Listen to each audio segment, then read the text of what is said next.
Alrighty, good morning. So I thought since it's the prediction show 2024, I'd start off with the video from 2022 predicting 2023. So let's see how accurate it was. Here we go. 1 second. And good morning. 2022 seems like way more than a year ago. Yeah. Complete their statement. In 2023, I protect the retail auto industry will. Couple of Roy, I actually work at Google. In 2023, I predict the retail auto industry will need to refocus on how they are driving efficiencies. And after the last couple of years, if anything, they've given us more comfortable years for leadership. But what's going to happen is, as demand slows down, supply starts improving, it's just what we just keep improving. That's what we're setting in. Competition for the data. So you need to revisit as leadership how are you incentivizing not just your consumers, but your sales folks. And that will be a lot more focus on the efficiency that you're trying to operate. Maybe even look at revisit how you are stopping up their inventory going forward. So I think for me the prediction is the retail industry will refocus on how they're driving efficiency and the business. That's big. Thanks, guys. So it was refocus how you deal with customers if you didn't get the language there. It's great being here. I published the Banks report and have a conference I put on annually, Automotive, which focuses on investment in M&A activity in the automotive space, both from a tech perspective and dealership perspective. See, happening three, I predict the retail auto industry will be not much different than what it is today. And let me just put a caveat there. Every presentation I've given the last off the slide that is of the shattered crystal ball. Thank you. This is Jocelyn. I'm Jocelyn Beaudet. Stella Automotive is a specialist in answering telephones. We use AI technology to help dealers service their consumer customers. And Stella is a fully automated AI that can have long dialogues, booking appointments. And what I predict is that the service lane is going to be completely overwhelmed. We are seeing early signs of it. I haven't heard it spoken about at too many conferences, but it's certainly something that we've been running into as Stella applies for and gets the job of appointment booking. What we noticed is there are dealers with appointments booking 6, 7, 8 weeks out. It's alarming that the service lane is already overwhelmed in some cities, some groups and areas. I think that what we're going to see by the end of 2023 is an emergence of white glove service, a move to AI for improved workflow processes, which I'd love to elaborate on. And then I think this kind of diagnostic to a diagnostic and or a recall to the customer involving smooth pickup, smooth diagnostic, smooth estimate of time, smooth pricing, and a good solution for that time period where the car's in service is going to be a big move this year. So those are the predictions last year for this year. So as we get into the predictions for this year, we did a couple surveys. So I did one on LinkedIn and I did one to our group of people on our list. So this is what they had to say. And now LinkedIn, as you may know, has a little bit different amount of questions you can ask. So LinkedIn, I got digital retail will take off 46%.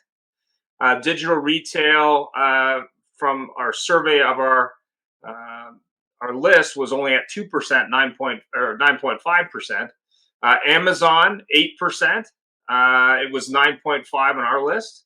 Leasing will take off was 15%, which was pretty much the same. Other, please comment below. I also had a couple other that was 31%. And I've got some comments there I'll share. EV sales was one that's been hot lately. 28.6% said that they're going to continue to decline. And then the last one was not sure, time will tell. So I'll be putting up a post summarizing both once I have all the answers in. It's a little early for this, but I think that that's pretty much the main topics that people seem to be talking about right now anyway. So let's get into the trailer reel. Before Ian touches on the other, please comment below. I'd like to share our disclaimer. The views and opinions of those on the show are those of them and not necessarily ours. You share in the comments and Ian. Oh, no worries. Those were not my comments. Those were from people online. So here we go.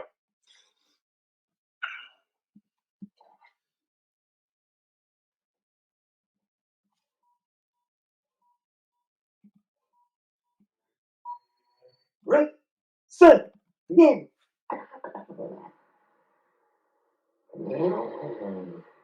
Coming to you live, it's the AutoHub show with Ian and Jeff. Here we go. So what would your dealership feel like if your entire sales staff was literally on fire, your sales and service staff? They were nonstop all over social media, completely dominating your marketplace. They could do it in 30 days or less and then continue their education to do it for an entire 6 months or a year. You literally would completely take over the entire marketplace and no one would be able to compete with you. And that's what we can do for you. So when you're walking around your community, whether you're at local restaurants or you're going to the gym, you don't want to be bothered? Fine, you won't be bothered. But a lot of people will walk up to you and say, oh my God, I love your social media. Your staff is amazing. We love what you're doing in the community. We want to come buy a car from you. We want to get an oil change at your dealership. Your community is absolutely going to love you. And it doesn't matter what platform you're on. You could be on TikTok, LinkedIn, Facebook, Instagram, all social media platforms. You will literally be all over the place. I've traveled all over North America. I've trained Toyota. I've trained Nissan. I've been to driving sales. I've been to Women in Auto. I get hired as a speaker for conferences at universities all over the country. And I can help change the trajectory of your dealership right now. If you click on the link, you can sign up for our webinar. It's live with me, and you'll learn the 7 strategies that you need at your dealership in order to see that success.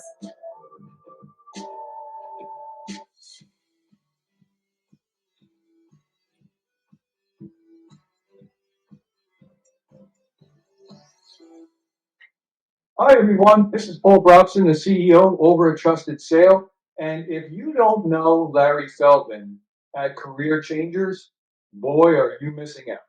Now, what are you missing, you might ask? Well, for starters, you're missing the world's best trainer. But seriously, what makes Larry a great trainer is how engaged he keeps his audience. I was at a store recently while Larry was conducting training. And let me tell you, nobody wanted to leave that room. I mean, even when they needed a bio break, they wanted to stick around and hear what Larry had to say. The great late Jim Valvano, who said, to me, there are 3 things everyone should try to do every day. Number 1 is laugh. Number 2 is think. Spend some time in thought every day. And number 3, you should have your emotions move you to tears. If you laugh, think, and cry, that's a heck of a day. Well, I can tell you, Larry's going to make you laugh. He's going to make you think. And yeah, every once in a while, he's going to make you shed a tear or two. But one thing I can say, it's a heck of a day when Larry comes to visit. But wait, there's more. There is? Yeah.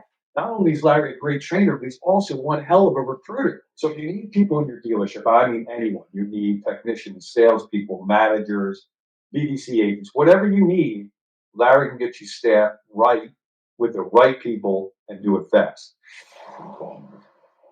Ways to improve. Every month we want to improve better on what we did the month before, maybe the year before. It's about how fast we can get the cars done with quality work to get it to the front line, because that's where we make our money. And the bottom line is the longer it takes, the more money you spend. We want to get it down as low as possible. Right now, like I said, we're in a great stage. We're at 4.5 days. In recon, we want to know how quickly we can get the cars out of the recon process and to their front line. The average days in recon, and then the time to line are the most important thing to get it. I'm Mike Burrell, and Service Director of JM Lexus.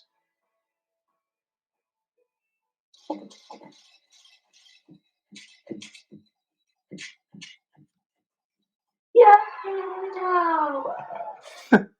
Good morning and welcome. We will be launching a new show for 2024 season, and we are going to be getting sponsors for that show. It will be an interview show. It will be recorded. So if anyone's interested in being on that show as a guest or sponsoring, reach out to us. We also will be redoing our trailer reel and our sponsors for the 2024 season. includes CDK Global, just so you know. So if you're going to NADA this year, more than likely we'll be at the CDK booth podcasting from there, NADA.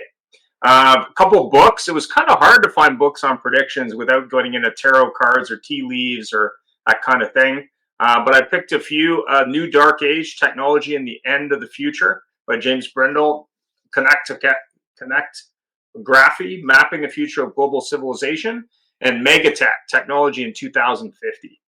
So those are a few that I pulled. Check them out. Go ahead, Jeff, with our disclaimer. Just in case you missed our surveys earlier on, these aren't our opinions of the surveys that we sent out into the internet. So that's who came up with those ideas. Go ahead, Jeff. Yes, of course. The views and opinions shared today and every day are those of our guests, not necessarily of us. We do this disclaimer to get us out of trouble because we've run into it a couple of times. And it's much easier to blame somebody else, Larry, than anybody else. So, no, seriously, it is a simple disclaimer. Check out our website to get the full gist. And it's the prediction show, so it's what to expect in 2025. Obviously, it's hard to make predictions, as just as much as hard as it is to make New Year's resolutions and keep them, but it's definitely interesting. This is some initial art for our mystery guest shows, which will be coming up next year. If you are interested in those will be recorded and broadcast throughout the year. Reach out to Jeff. Ian, there are rumors that we're having Ronald Trump on, and we're having Nikki Haley, and we're having Joe Biden. Rock and roll. All right, here we go. So go ahead, Jeff. Well, good morning, afternoon, anybody, wherever it is you're tuning in. Hello, Wendy. Nice to see you. Doug, hope you feel better. Thanks, April, Larry, and Peter for joining us. A little different format of the show today.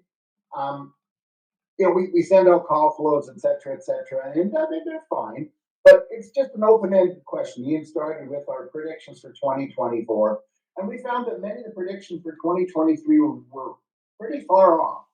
And obviously you don't know.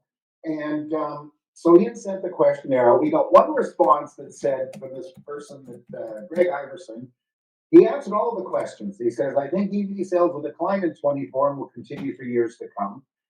Internal combustion hydrogen is the next wave. That's very cool. Digital retail will continue to grow, which, I think is a no-brainer. Amazon Hyundai partnership will get off the ground, but it'll be a blip on the screen long term, which I kind of agree with. It'll be a small thing. We all think, we all remember back, we've had that discussion that we are all going to do everything online by 2017. Actually, I thought read somewhere it's 2013.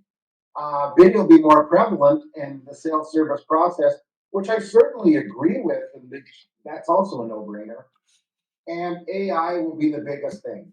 And this tech integrated existing platforms will take off and provide much needed efficiencies. I do say one thing about AI is GPT is going to be a great way to issue layoff notices and termination notices to people because it'll cover most of the bases. And I'm actually semi-serious. But I'm going to throw it out to the order of logging in today, and Peter's always the first to log in. We love it. We have some great visits with him at the beginning. Peter, if you're going to make one prediction, we just want one because we can make 30 of them. What would that one prediction for 2024 be? Forget 2025. Well, I can give you one that is an absolute guarantee. That a dealership will give me an opportunity to work with them. That is one I will guarantee. But in all fairness, there's so many that we can address, and the one I think will become prevalent in the future, and it is a shout out to a company that is represented on here is A to Z. I think we are going to go closer to the one-person model of operation in the dealership. We are going to consolidate our staff to lower our labor costs, and we're going to become more profitable by using the one-person end-to-end sales model in the variable. A to Z has it down pat, and I think that we're going to return to that relational sale rather than the transactional one and done, and that's the first and foremost way of doing it. Well, I have to comment on that because I had the opportunity last week to talk to a number of Ford dealers as VidCalls goes through the Ford Direct process, and talk to a dealer in South Dakota. They sell cars in 14 states. And the thing that was interesting talking to that dealer was, he's looking for ways to minimize sales staff, to have less salespeople. So I thought that was really interesting when you compare him to some of the larger dealers, for example, that we spoke to last week, that have some of the largest Ford stores in the US market, who are basically talking about ways to just sell more vehicles. So it was kind of interesting to sort of hear that dichotomy from totally different places in the Absolutely. industry. So in just addressing that, when you look at things, and I've been on all the Clubhouse calls and everything for the last 2-3 weeks, and everyone's talking about the drop ball and the drop ball of the lead, the drop ball of this, drop ball, and every single time, the only way you can drop a ball is by passing it off to someone else. And when you do that, you're opening up yourself for opportunities of failure. When you can consolidate it, you are leading yourself down the path of accountability, and you can staple it right to that one person, and you can itemize every step of the process with that one person and make that experience that much better. Well, but it wasn't about that. That was what was interesting. Is his point of view was more and more remote sales. He's selling to more and more states, and he was really looking at not only experience but also how he could do it with less people. So it wasn't necessarily about a one-to-one model. It was about, if I have 8 salespeople or 25 salespeople or 40 salespeople, how can I have the same result and maybe even a better customer experience with less touches or less people involved? So that was really interesting, I thought, just as we've heard some discussion with Amazon and others recently. But go ahead, Jeff. Although that's a very good point, and we'll open it up for discussion sort of at the end when we make a little bit note of each person's predictions. April, what do you predict, other than the Horn Auto Group is going to become the largest volume operator in the U.S., and April will get a jet? Okay, so my prediction kind of is the same as what it has started to happen through the last quarter of this year. Next year is going to be all about affordability, period. Whether we're talking about variable or we're talking about fixed ops, affordability is going to be key. And whether that means that we look at leasing, I think that is going to come back into play pretty significantly as manufacturers start to incentivize leases. They start to bring rebates back into the equation. Used cars are going to be king again because we're starting to see those numbers, kind of settle out. So used cars are going to be a huge thing. And then I think even things like financing and fixed ops. The opportunity is going to be, are you ready to help your customers be able to transact? If we're not ready to do that, we're going to fall on our face. So I think we have to just be where our customer is, and where our customer is really about, how do I get a lower payment, better fuel economy, better way to get from A to B. And that's really what I think is going to be the biggest key in the next year. Actually, I think the affordability topic is probably going to be the big one, in my opinion, because we're starting to see this. We're starting to see people trying to get out of their pandemic vehicles, and we are so upside down. It's absolutely crazy, and the banks are not buying very well anymore.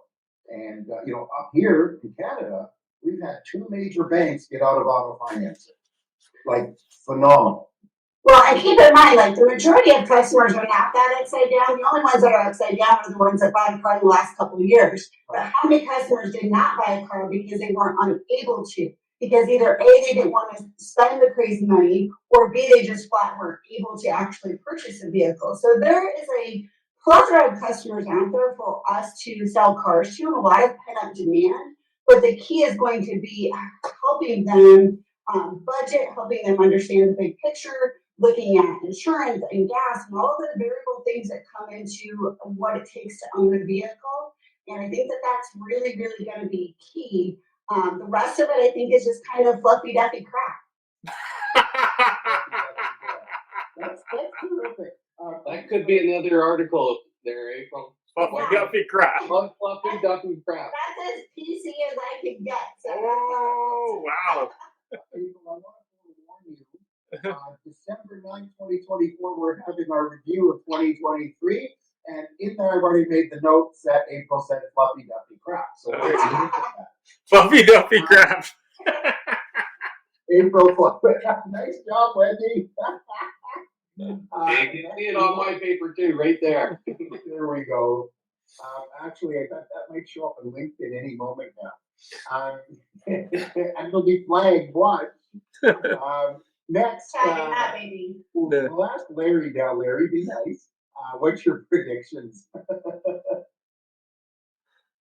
You're muted. You're on mute. Get unmuted. First of all, since I've become synonymous with your disclaimer, I want to reference the last honest president we will ever have, Harry Truman, because he didn't want the job. They used to say, "Give him hell," Harry responded. "I just tell the truth and they feel like they're in hell." So now that we've got that out of the way, I'm very comfortable. I agree completely with April, and I think there's a secondary reason, April. Not only the affordability, since leases are generally, quite a bit cheaper than retail and a shorter term, but I think the key is the shorter term because everybody's aware that cars we're keeping cars longer and longer, and while that's very healthy for the fixed op side, it's not very healthy for the new car sales side. So I think they're going to have to bring leasing back as a functionality again of being reasonable as far as pricing. More importantly, breaking the cycle of how long it is for people to get cars. Hey Larry, I was on a call the other day. I think it was last Monday, and they were talking about leasing in the United States. The average penetration, I was told, was 15 to 18% variable based on state. In Canada, it's over 70% on leasing. And you said they're dropping it, right? No. Leasing is a mandate in Canada. Basically, there's two banks, and banks can't lease; they can only finance. And so banks are bailing out because leasing is coming over again and being massive because people can't afford things. And if you look at a payment versus a lease, you're protected on a lease, and second, you are your affordability is 2/3 of that of a finance. But the other difference is term too.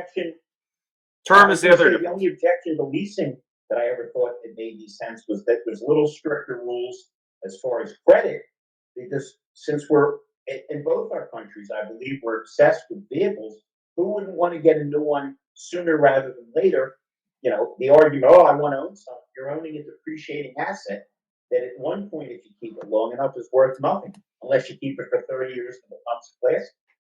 Well, can we also talk about just the volatility of the market as a whole, and that uncertainty causes people to say, "Hey, I don't want to, I want to date the situation. I don't maybe want to marry it because who knows what, mandates might come 4 or 5 years down the road. And if I'm subjected to being in a car that now, I can't get parts for, whatever crazy comes down our way, I think we have to consider that might be another reason that leasing starts to take off, is people know they've got a much shorter commitment to it. Well, the other difference in the countries is the term of leasing. So the most common lease term in the Canadian market tends to be 48 months. In the US, it tends to be 36. So that's a discussion I think would be pertinent to have in the US, which is basically, I know you've always leased or historically leased for 36, but let me show you how affordable 48 months could be. The other thing that I think when I worked for Nissan was really interesting in certain markets was prepaid leasing, which is another way to really overcome that, I want to own it or whatever kind of philosophy is. Well, what if you just paid it all up front? You could still have that benefit of leasing if that's available. But I would also argue, though, that the higher end of the car, the more leasing penetration it tends to be. So I would say that isn't historically the case with the domestic side, but On the high-end luxury side, it's definitely very, very high number. So it's definitely gonna be interesting to see how that shifts. But I think a longer term is definitely a big plus. But go ahead, Jeff. Perfect, thank you. Welcome, Tim, nice to see you. Hey, it's good to see you guys. Happy December, happy holidays, all of the above. I love the view of the Texas Longhorn and the skyline of Austin. Well, you bet, you bet. It's about 5 p.m. here in Austin, as you can tell by the sun. Those are on my that's my bowling repertoire on the wall. Next to your footballs Tim, I'm working on that equation you asked me to help you with. I just have to do that right after I figure out how to use my garage door. All right. I'll call on you in just a second, Tim. I do want you to remember the term fluffy duffy, please. Fluffy Duffy crap. Got it. Fluffy Duffy crap. What's your thoughts, Wendy? What's your prediction? Mute. Muted. Muted. So I want to circle back to just a piece that everybody kind of said. So, like Peter and Doug, I'm sorry you're not feeling well. I hope you feel better. And I'm sorry we can't hear your words of wisdom today, but we look forward to next time when you're better. And Peter, with your one dealership, one person representing, and then Ian saying about how dealers want to downsize, I think that's important. But before I make my prediction, I also want to say, April, fluffy duffy crap. And then, just kidding. And you'll get that, Tim, when you play the replay. But a lot of things April mentioned, and what my prediction is going to be a culmination of what you're all talking about. Larry, with the affordability and the term, and et cetera, et cetera. You know, I was listening to a conversation this morning between 3 different dealers on all things car biz, and they made some really valid points about the opportunities. One guy said that on Saturday they sold all new cars. They didn't have one used car deal. And it's in a predominantly subprime market, which was really surprising to me. Wow. That used cars, yes, in New Jersey. Then I heard April say that he happened into a conversation with a customer that they had groomed, and they let him walk, and he had 2 potential trades. Long story short, they worked that guy out, and that was on a new car. And then he also had an unhappy service customer that couldn't get parts for his 22 model, and he talked him Cadillac, and he talked him into leasing a brand new one, a 2024. So, and then I also want to ask about affordability with leases. 4 or 5 years ago, I had heard that Nissan started digging deeper, buying deeper. So I wonder if some of the OEMs are considering lowering the threshold for lease qualification or approval to meet with the demands. That said, my prediction, and you guys should know this because I stick to my same old tune. What's it going to be, April? The human side. So I think what's going to be an important factor, and if you didn't see April's webinar with Ileana Raggio from Dealer eProcess, look it up on YouTube. It was masterful, and I made our entire service and sales BDC watch it, by the way, to embrace your goal for 2024, and it's a valid one. We need to change the way we're speaking to our customers. We need to change the way we're listening to our customers. And these are my words and Sean Kelly's words. Is it active listening, or are we actually listening? And if we listen, and to April's point, if someone's in for service, we try to hit them up for new tires or whatever, and they say no, and then we don't ask them again when we confirm the appointment. And then they're there and they're like, okay, give me the tires, I'm here, blah, blah, blah. As long as I got to give my car up, well, we don't have them in stock. So now we have to create another visit because we have to gear up. So we need to teach our BDC teams, our schedulers, whatever, even AI, to find out. It's going to be great when we have conversational AI and we can program that stuff so that it can read the history of the vehicle when we engage with the customer who's either scheduling or we're doing an outreach, which is also hugely important in 2024, is the outreach and the data mining, connecting the AI piece that doesn't give them 100% satisfaction. Are we asking the right questions? Are we being proactive? Are we looking at the life cycle opportunities with this person for retention? Because to Ileana's words, yes, April, I was paying attention. To Ileana's words, it costs a lot more money to get a new customer than it does to retain our current customers. So let's start treating them better, and let's start thinking and being proactive about the opportunities and the maintenance schedules and what we should be providing to them. Because you know what? If we don't close them, someone else is gonna. And then we're looking at conquest again, and that's what I. Absolutely. Acquisition cost is about 3 times more than retention cost. So, Easier, Peter. you know what? Spend money and put ads out and put bots out and everything else. It's easier than actually actually listening to your customer. That's unacceptable. We can't do anything proper and proactive. No. Hey, Jeff. But Pete. I'd almost go into a dealer group just for the sake of doing it, just for doing it for free, to teach the opportunity that they're throwing down the drain every single day without looking at the data. Ben Hadley, when Larry was in Sotocon and doing his our lethal sales, Ben Hadley came on and said, "There's 3 drives that sell cars: the test drive, the service drive, and the hard drive. Those are the 3." And I've always said the hard drive.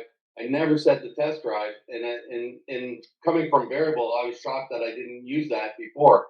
But the service drive and the hard drive are absolutely imperative to maintain our momentum going into 2024, and we're not utilizing it. And guys like Tim, and I'm sure Tim's going to bring it up, is what we can do to make sure that it's moving forward and how it's going to happen. Well, there's another. I gotta respond to Wendy. 2 things. One, April's that podcast was out of sight. Really, really good. And 2, I believe that if we had this show in 1930, we'd be having the same conversation, because it always breaks down to a lack of communication. But what's scary now is how easy it is to disseminate information, and we seem to be communicating even less. So it seems like the predictions seem to be circling. Well, it's interesting you bring that up. We're going to be announcing, Good Call's going to be announcing a new partnership as we roll into the new year, and the company has a really interesting real-time translation product. And the thing that's been interesting in the sports arena and elsewhere is working with automotive dealers, and they're just starting that process, is that the dealers don't really understand the languages in their neighborhood, even if it's in a predominantly English-speaking place in North America. It's very interesting. So I'm looking forward to sharing more of that as we roll into 2024. But go ahead, Jeff. Hi. So Tim, you missed the call to action here, which was your prediction. Say one single prediction about 5 minutes or so after everybody's done. We're going to go free for all. But for 2024, what do you think is your biggest prediction for the industry? Well, I mean, I'll give you a softball here in a second, and I guess I'm really salivating for the free for all. But you know, what everybody's been talking about, what Wendy talked about, you know, what Ian was just saying a second ago about, you know, being able to understand the language, being able to have empathy with your customer, period, right? This is what Larry talks about, looking people in the eyes. I think next year, because of this EV thing, right, which is a whole lot of different things, dealer by dealer, area by area, I think the EV thing and the general economic volatility that's out there right now with the disparity in inflation and everything else, I think lots of dealers are going to finally understand to respect the opportunity to have a lifetime value view, and to have it be defined by the relationship that you host and you keep with your customers. You're not here to sell cars. You're here to help people. And with that, the big quotable thing you can put in the show notes is that 3% of the dealers in North America will realize that 51% of their sales in 2024 were electric vehicles. That's my big prediction. Actually, I have to tell you, you said this EV thing. You hit me with a reminder. On the weekend, we had a bunch of people over. I was talking to a friend of mine who said his brother went out and bought a Kia Niro. And he said he didn't get an electric, he got a gas, but he said it's like an EV. And it hit me with something. EVs are not just EVs, they're not just electric powertrains. Otherwise, you would just have a car with an electric powertrain with a little screen to control certain things of it. EVs, they decided, let's go crazy. Let's go great big screens. Let's go really funky designs, etc., etc. The EV thing, you just like somebody's starting to get it to say, let's make the regular cars attractive too. And instead of just the old way. So that was a very good thing. Thank you. Yeah, it's interesting because there's been a lot of posting specifically around data, but specifically the data seems to be North American or old world centric. So whether it be Europe and North America or those type of markets, what people don't seem to talk about enough, in my opinion, and we had the opportunity to interview the folks from Talbot Cars in Used Car Week. That's a Chinese Carvana, essentially. Is yeah, Tao Che Che Cars, the guys. Essentially, 50% of the global market for EVs is China. So the big question is going to be on the BYD front. So it'll be very interesting to see how that impacts car sales globally, but more importantly, pricing globally. I think that's when it's really going to get interesting. When you start to see pricing being in line or close, I think that's really going to change the conversation. But anyway, go ahead, Jeff. Well, okay, so we've got an opinion from everybody. I want to throw out something here just for an open forum.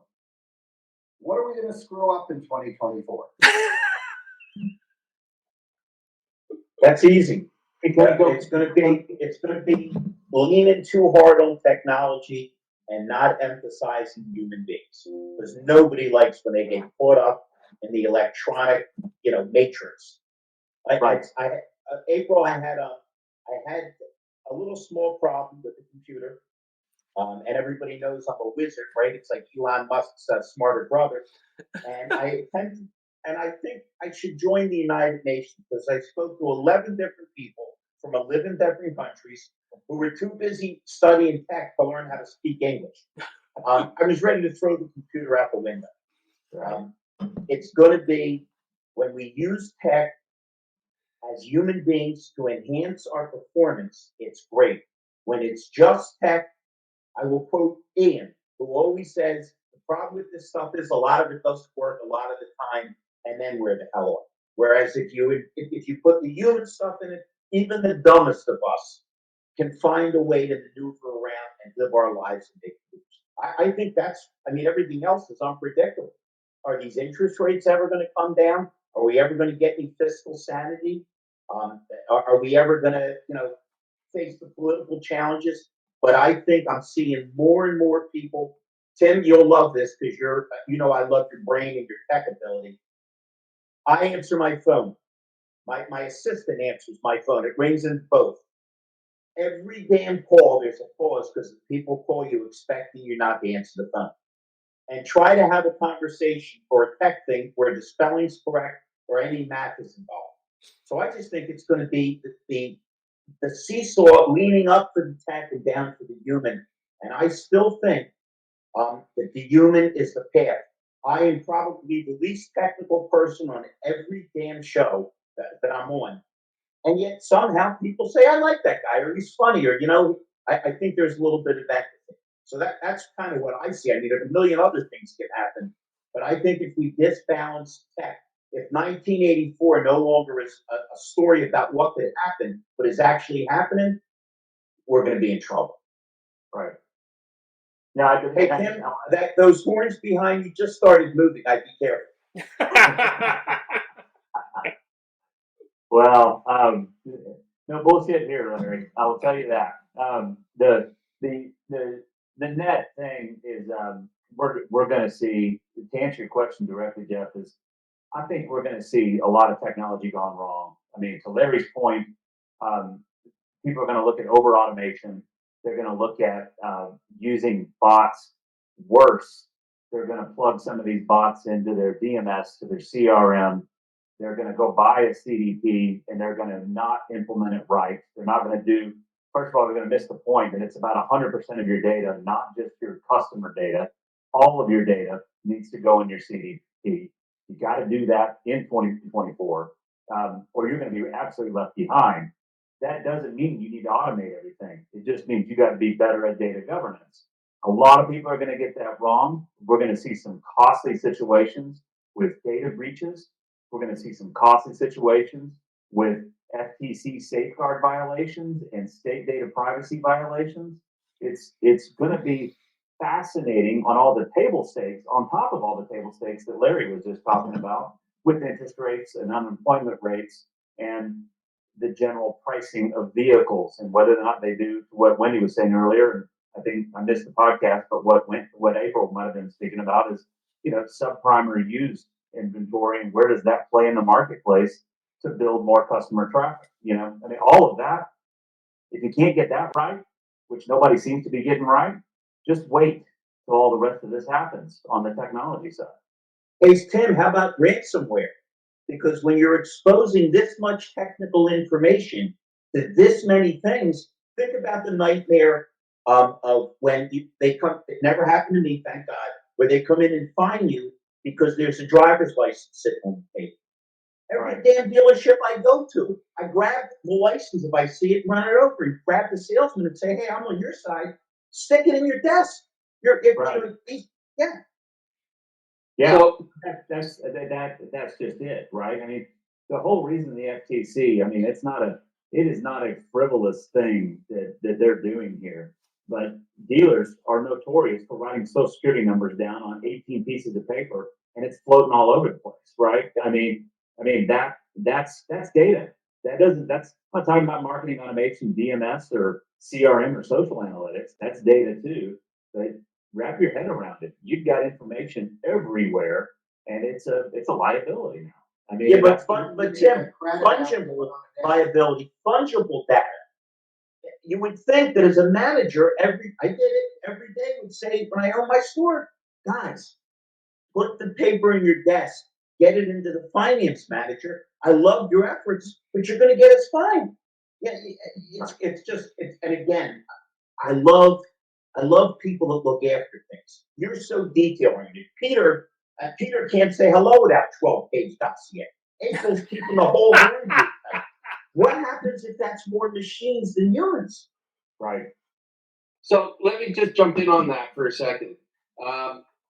This is something that I'm quite passionate about right now.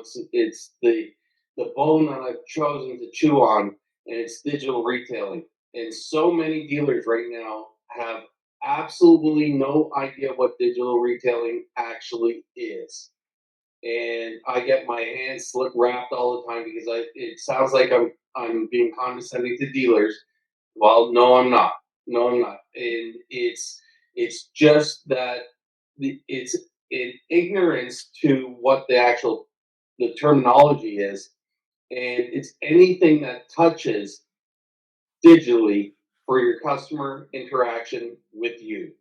That could be anything. Could be in the dealership. It could be outside the dealership. It could be anywhere. Anything that touches digitally, and that's where the FTC guidelines are going to come in, and all these challenges and the fines and everything else. And people don't realize that because dealers mistakenly and ignorantly confuse digital retailing with lead generation.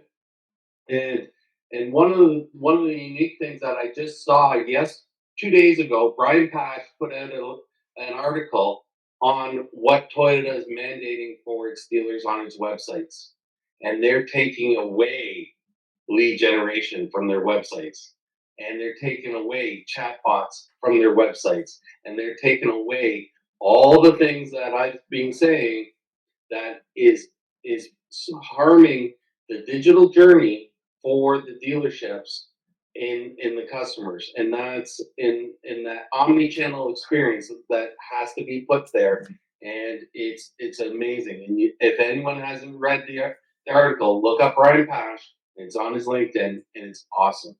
I have a question about data. Tim's ears just perked right up. You can see it. Ding. Does anybody have data on what percentage of people hit the X button on the chat bot that pops up?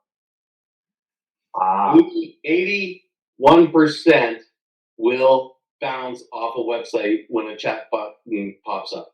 81%. Well, I had the opportunity to talk to one of the largest Ford dealers in the U.S. last week, and I asked him about leads from chat specifically, and he said they get somewhere around 100 a month.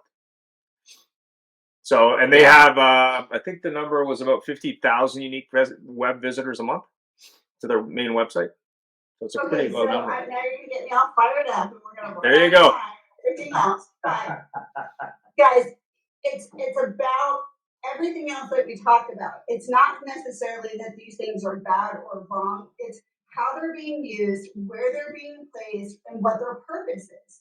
So I do use chat, and I actually get a lot of engagement on my chat, but I also make sure that it's placed properly. It's not bouncing and blocking everything on mobile, and it's there to help the customer along the way to find what they're looking for. I utilize it more to be the baton tossing between, really for digital retailing online. They hold the hand of my digital retailing process online by having that chat process. So chat isn't just a chat bot anymore. Chat actually is integrated through a lot of these digital tools. So we just need to be careful when we say certain things that we're being real clear on what we're talking about, where it is, and placement, because there is still some stuff. And I had one of my guys yesterday, actually not yesterday, a couple days ago, reach out to me and wanted to find out why he wasn't getting form fills as much as he used to. And he said, they're not asking questions. I'm used to getting these form fills that answer questions. I said, well, because we've kind of evolved past this blanket, conversation. Now you're getting a whole conversation. It's usually coming in the form of a transcript, right? So we're getting more than just one simple question like, what's your best price? Or do you have this color? But rather getting a lot more interactive conversation going. So I do think there's good place in some of these tools. And I read that article, agree with you, Peter, amazing, great article.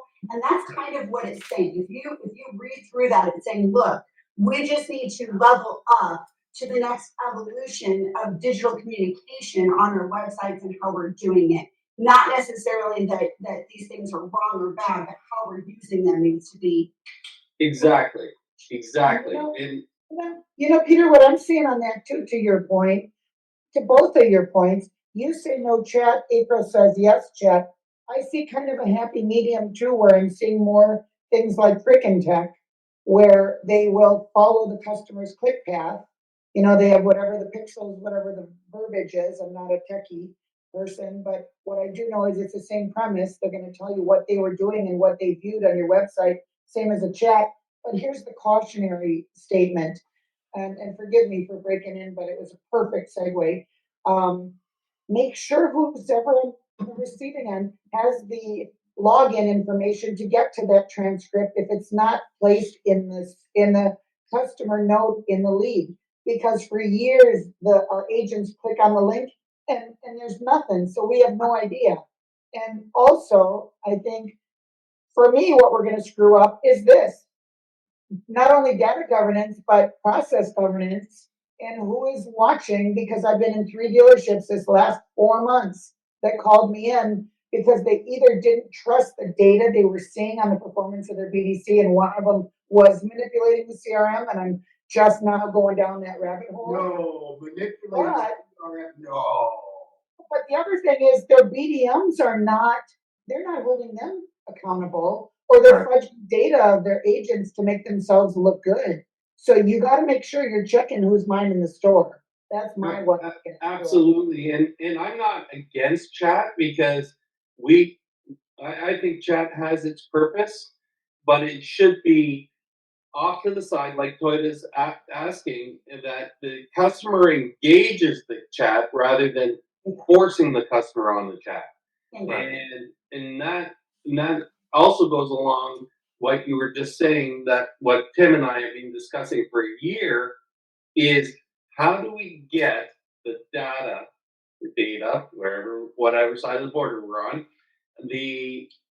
How do we get that to the right people? Because that's the intelligence that gives us the opportunity to convert more customers to lifetime value.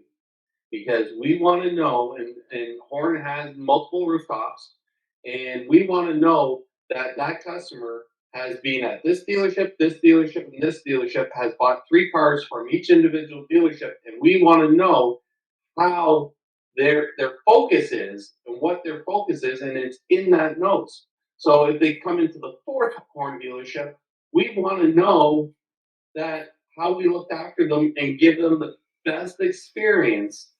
And that is, as Doug and I have said many times, we're going from customer experience to dealership experience to a global experience. And that's only capable when we have the intelligence from the data. Well, but the other side of the intelligence is data. Everyone knows I'm a data geek, so I love my data.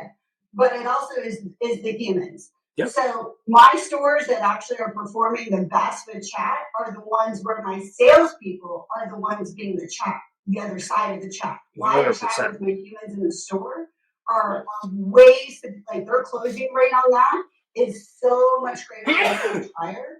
And I really think that 2024. My big prediction is that 2024 is going to be the great equalizer. It's going to be the year where the customer starts making decisions again. Right. So the customer has not been the one to make the decisions for years now. It's been the government. It's been the lack of inventory.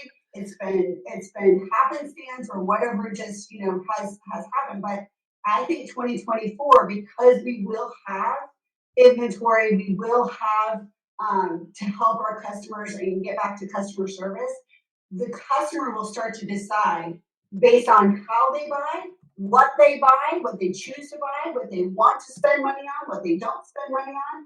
They will start to be the decision makers again. When that happens, everything that we've done over the last 2 years, I predict a lot of it is going to fall into the fluffy duffy crap section and it's going to go by.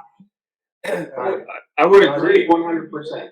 When you look at a bot, whether it be AI enhanced or not, and a person handling the chat. I know there's some chat companies out there that have people, but obviously, if you're actually able to answer those questions, it adds a lot of value, and people know the difference. So it's pretty obvious, no matter whether it's automotive or other website, that actually having a person able to answer those questions, you're more likely to engage with that person, but more importantly, provide that higher level of experience. Well, that's exactly. I mean, what Doug's over in the chat because he can't join us, saying we all want IntelliChat right after Wendy's talking about what the appointment setters have access to and don't have access to have empathy. This is all about the information. Right after April talks about the offline conversations, the physical conversations, something Larry is very passionate about, looking people in the eye, giving them a firm handshake, and having a conversation about life before you have a conversation about cars. Those are all the places where the human can get things right. There's a data opportunity to enable the human to get it better, right? So if they can get it better, then we'll be ready for this, to what April just said, that the customer is going to start making decisions in 2024. Guys, we are 5 or 6 days into Google Gemini being revealed. And it is no longer LLM, large language model. It is now MLM. That happened in 48 hours last week. There is no such thing anymore as a large language model that is going to do things for you, like write blog posts and social posts.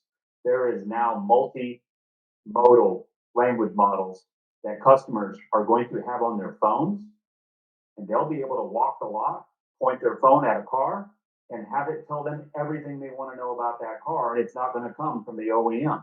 It may, from a branded search standpoint, be informed by the OEM, but it's coming from Google. So it won't be just Google. So I'm just saying, there's a whole lot of truth. I'm probably adding some why behind what April just said about the customer making more decisions. They're just, if you thought they knew a lot before, If you thought they knew more than you before, they're going to know more in real time about what's happening in the marketplace than you ever did. I mean, that's where this is going. And that should be a challenge then to salespeople to not only be friendly and ask questions and listen, but to be more knowledgeable. You know, when you have these kind of things thrown in front of you, successful people like everyone in this program look at them as challenges, and people that limit themselves look at them as obstacles. How can anything that forces you to be smarter or think more be a negative? Right. Well, you know what, though, it's very interesting, Larry, you say that. We I don't know how long, Peter, what was you, or Larry, no, you said 1930 something or other. We got it, it's the top, selling horses, because not too many people sold a lot of cars then. We got to listen to what the customer wants. As Doug said, their wants and their needs. Like, holy cow, why are we talking about this as such a great thing to predict in 2024? It should be all about that. I don't care if it's cars, if it's data. You know, there's Google, MLM, MMA, whatever it is we're talking the same thing that should have existed 35, 40 years ago. Totally. Yeah. Well, that's the funniest thing about all this, right? If you really think about it, I used to say this about smartphones, but smartphones made us less accountable because all of a sudden we could run late for lunch and text somebody and say, I'm almost there. Used to be that we'd call each other and say, let's have lunch at this time, and we'd both be there at that time, right? So there's more of that, which if you go back and watch the replay of this, which I must do to get the fluffy duffy down. But fluffy crap. Right? Yeah. That's what's eroded is the human relationship side. I saw a stat the other day that said, on average, around the world, people read 3 less books every year right now. That tells you something. Why is AI all of a sudden scaling right now? Because we're not taking in information as humans. We're not doing it as much, right? And that's especially critical in business, and it's most critical in sales and service. Doesn't matter if you're selling hamburgers or you're selling cars. You have to be able to have empathy from the information that's shared with you, and you need to know how to go get more of it, get more of that information, and how to govern it. Well, when you look at I've been commenting. It's very interesting. We're talking about treating the customer right, and I've been commenting up here in Vancouver, Uber.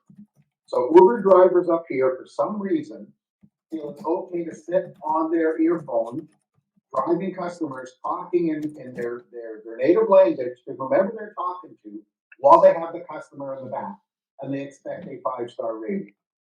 Anywhere else you go, the driver sits there quietly. If the phone rings, they hit ignore. If they pull up, they will, and you've got bags, they run out and they put stuff in the back of the trunk. I especially found that tremendous down in Scottsdale when we were there for used car week. But up here, it's like, oh my God, they're going to scratch my car. It's the only reason they get out and help them with their bags. Just a little tidbit. Just a tidbit. Yeah, I mean, I don't know if anyone remembers, but whatever, I'm sure they do. Charlie Munger, Warren Buffett's right-hand guy, died, I think, last week. And there was a lot of quotes that circulating around him. I mean, probably less than the celebrities' dating lives. But anyway, a lot of the quotes were really about lifetime learning. And I think that's a huge plus that I don't think we're paying enough attention to. I mean, I'm not saying AI isn't a possible solution, but there's a lot of dumb AI, but more importantly, dumb people using AI who thinks it can replace them and not really looking at what it's saying. I mean, I see this even in audio tracks for trailer reels for YouTube videos where it's clearly not a person. Like it's obvious that they're putting this out and not the best And way. you're never going to get a machine to say, I know exactly how you feel. That happened to me. Yeah. So yeah, that's why be careful with technology, but more importantly, you can leverage it if you know what you're doing, but make sure you take the time to understand it. I got to tell you, as I started out the show with, the best thing about AI, that's the biggest boom is going to be to the young people dating scene. because the AI is gonna say, it's not you, it's me. So is it text for them? Is that what you're saying? Text breakups? People, thank you so much. We're coming up on the hour, and I really appreciate it. Thank you for everything for this year. Next week is our final show of the year, the advisory panel. We're not gonna go for a new look. We're gonna go for a little bit of a facelift in 2024, and some of the things that said we're going to do one-on-one interviews, record them. Some of the people we'd love to have had on during the year just couldn't come at 8, 9, 10, 11, 12 on a Monday. And we're going to get some great ones, as I said, Ronald Rump and Nikki Haley and Bestine Trudeau. All right. That's the fluffy duffy truck that April was talking about. I don't know if you know this, but Justin Trudeau's father coined the phrase. He was at something. This is in like 1960 or something. And a reporter said he told him to use the classic term "f off." And when called on it later, he said, "No, I said bubble bubble." Yeah. Canada, it became huge. Well, if you want some humor in your life, I photoshopped Trump's hairdo on Trudeau. It's pretty funny. Anyway, have yourself a great day. For now. All the best. Merry Christmas to everyone. Take care. Hold on. What?